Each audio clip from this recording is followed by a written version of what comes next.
اب زکریا اپنے حجرے سے نکل کر اپنی قوم کے پاس آ کر انہیں اشارہ کرتے ہیں کہ تم صبح و شام اللہ کی تسبیح بیان کرو۔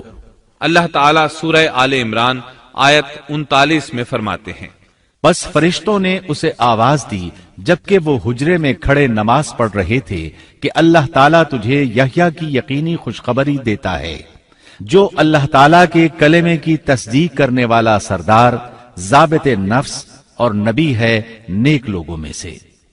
انسان کتنے ہی بلند و بالا مقام پر پہنچ جائے اور اللہ تعالیٰ کے ساتھ اسے زیادہ سے زیادہ قرب حاصل ہو جائے، تب بھی وہ اللہ کا بندہ ہی رہتا ہے، اور کسی بھی بلندی پر پہنچ کر وہ اللہ یا اللہ کا بیٹا نہیں ہو سکتا، اللہ کا شریک نہیں ہو سکتا۔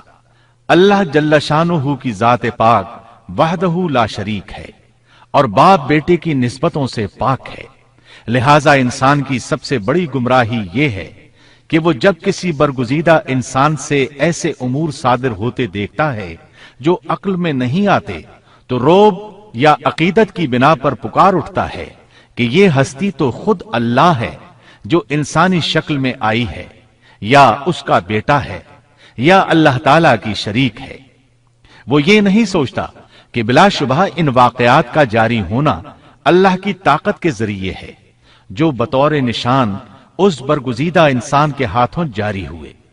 اس کے باوجود یہ نہ اللہ ہے نہ اللہ کا بیٹا، بلکہ اس کا ایک پسندیدہ بندہ ہے، اور یہ امور اللہ تعالیٰ کے خاص قوانین کے تحت صرف اس کی تائید اور اس کی صداقت کے لیے ظاہر ہوتے ہیں، ورنہ وہ بھی اللہ تعالیٰ کے آگے اسی طرح مجبور ہے جس طرح دوسری مخلوق۔